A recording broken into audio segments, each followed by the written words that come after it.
The Russians are known for quite a few different things, but when it comes to tanks, they certainly know what they're doing. Over the course of history, the Soviet Union has created some impressive feats of engineering which help them maintain order throughout their vast nation. In modern times, their technology continues to get better and make us wonder if Americans can keep up with some of the advanced things that are rolling out of their factories. From tanks designed to withstand nuclear blasts in the Cold War to modern marvels of armored cavalry, here are the most insane Russian tanks.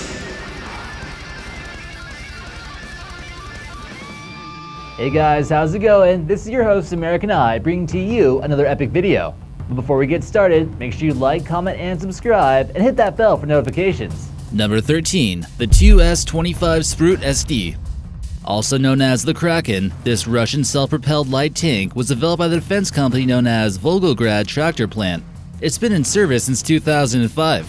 It's mainly designed to go well up against other tanks, and it's also listed as a tank destroyer. The Kraken can reach a speed of 43 miles an hour on road, 28 miles an hour off-road, and can even go a speed of 6 miles an hour driving through water. It's equipped with a 125mm anti-tank gun that can fire at a speed of 6 to 8 rounds per minute. And since this is Russia, these tanks are built with snow in mind, and many can be installed with snow-reading tracks.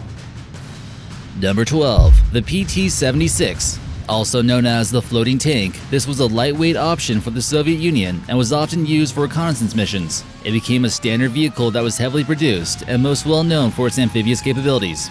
Around 12,000 of these 14-ton tanks were produced, and many of them were exported to the Soviet Union's allies, including North Vietnam, North Korea, North Iraq, and Syria. Although it certainly had some bonuses to it, it can only go about 27 miles an hour on road. It had an underwater jet design, which allowed it to go 6.3 miles an hour in the water as a boat. The tank was an international success, selling to over 25 countries due to its simplicity and practicality. It's been such a reliable tank that it's still being used in modern times in places like the Kashmir region. Number 11. The ISU-152. Another self-propelled gun makes our list, which is kind of like a hybrid between an artillery machine and a massive tank. It was given the nickname of the Beast Killer during the Second Global Conflict and was used to devastate large German tanks, which included Panzers and Tiger tanks. The first prototype was built in Factory 100 in the city of Chelyabinsk and successfully tested not too long after in 1943. There was, of course, some room for improvement. It didn't have the best aiming system, and 4 people would be crammed in a small compartment. The ISU would be fitted with a 152mm cannon that was capable of firing various different shells. As for the secondary armament, it would be equipped with a 108mm DSHK anti-aircraft gun. They were used in the Soviet Union as well, and around the 1970s, they found some more advanced options. Number 10. Object 279. Throughout time, there's been quite a few attempts to make the perfect main battle tank, so it might be interesting to hear about this mysterious prototype that the Russians were working on. The Soviets were no strangers when it came to making some high-quality tanks, and a few different prototypes were created in hopes that they could be effective. Object 279 was a heavy tank weighing 66 tons that was developed before the 1960s, and they were hoping to design it to be more resistant in the case of a nuclear explosion. Work on the tank started in 1957 in the city of Leningrad, and the most notable thing about this tank came from its thick armor. The maximum thickness of the armor was 10.6 inches. It also featured a shield, which would hopefully keep it from tipping over in case it was introduced to a nuclear shockwave. Needless to say, this thing would have been a nearly indestructible beast if the project was complete. But by no means would it be fast. The Soviets chose to research other things and wanted lighter vehicles that were easier to transport. Number 9. Object 478. This random Russian experimental main battle tank was never put into full production, but it's interesting enough to put on this list. The Soviets tried to improve the design of the T-80 tank and required the cooperation of 2 different defense bureaus, the KMDB and the LKZ. Each one weighs about 40 tons, and its armor was made from glass-reinforced plastic that was sandwiched between 2 layers of steel. That doesn't sound like the kind of sandwich you'd want to eat. It also featured a 125mm smoothbore gun and a PKMT machine gun as a secondary weapon. There is only one known surviving example of this prototype tank, and it's on display at the National Museum of the Great Patriotic War in the city of Kiev, Ukraine. Number 8. Armada.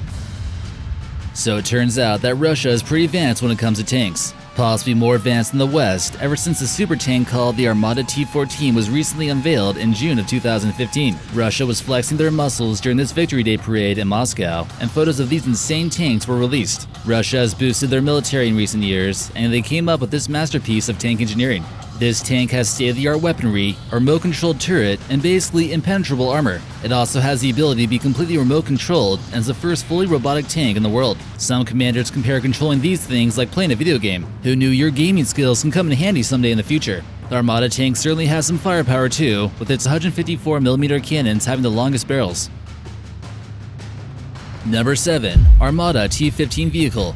In addition to the devastating T15 tank, Russia has some other armored vehicles up their sleeves. The Russian T15 Fighting Vehicle is used by their armed forces and is one of the first of its kind. It uses a steel and ceramic composite armor with an automatic 30mm cannon and capable of storing 500 of these rounds.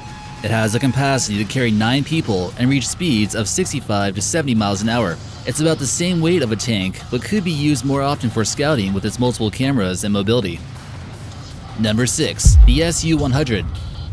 This Soviet tank destroyer has some serious firepower with a 100mm D10S and was used often during the end of World War II. It certainly earned its classification and was able to penetrate 125mm of vertical armor from a range of 1.2 miles. It could also pierce through a German Panther tank from a range of 0.93 miles. It was able to reach a speed of 30 miles an hour, but that came with an upgrade of its own armor. Not too many were constructed though, with only 2,335 seen service. But many more were eventually reproduced, and even still active in countries such as Morocco, Algeria, North Korea, Yemen, and Vietnam. Number 5. The T-34.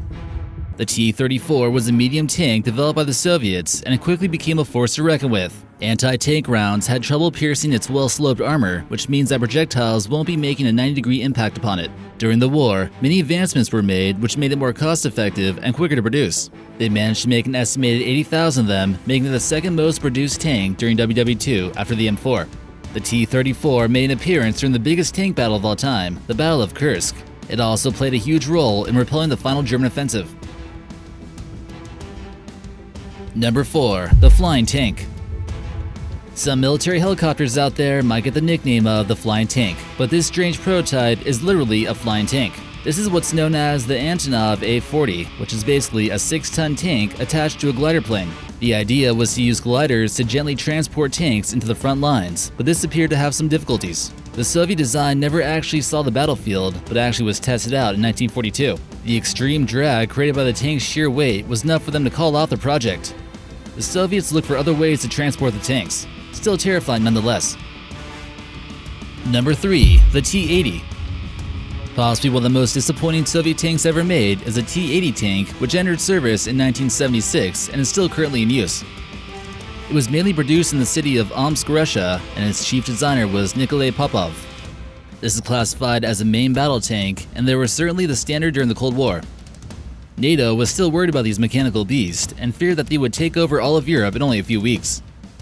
For a while, it was unclear exactly how they could be destroyed, which led to advanced research in anti-tank weaponry.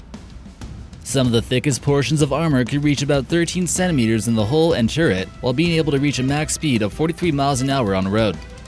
The T-80s are equipped with a 125mm smoothbore cannon and can effectively fire a shell 3.5 kilometers. While everything might sound good on paper, they proved to be fairly ineffective against Chechen rebels. It gulped up a lot of fuel and required a lot of maintenance.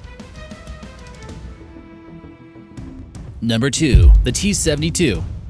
Another Soviet main battle tank, the T-72 has seen heavy combat on 3 different continents and is considered to be a second-generation well-armored machine. It was first in service in 1973 and one of the most exported main battle tanks in the world. An estimated 30,000 of the tanks have been made and was one of the favorites among the Red Army.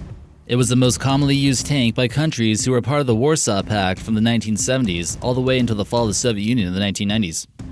Downgraded versions of the T-72 were exported to Arab countries like Iraq with inferior armor just in case they decided to go against Russia for some reason.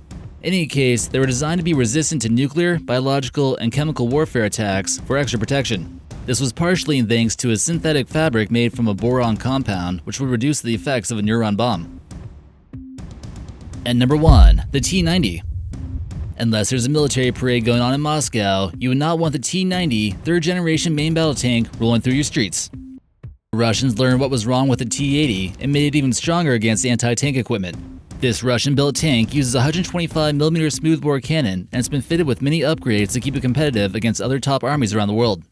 It was introduced to the Russian Ministry of Defense in 1992, and one of the more notable upgrades includes the fire control system and the multi-fuel engine. It's certainly no lightweight and will need one heck of a beating if it goes down. It's seen combat in places like Syria, where one tank reportedly withstood 7 RPG anti-tank rockets.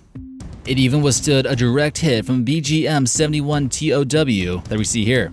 This was eventually destroyed by the Islamic State, so it's certainly not invincible. It uses a steel compound reactive blend, which can measure up to 8 centimeters thick in some places. The tank has also been exported to India since they already manufacture the second generation T-72. So what did you guys think of that video? Be sure to hit like, comment, and subscribe, and we'll see you next time.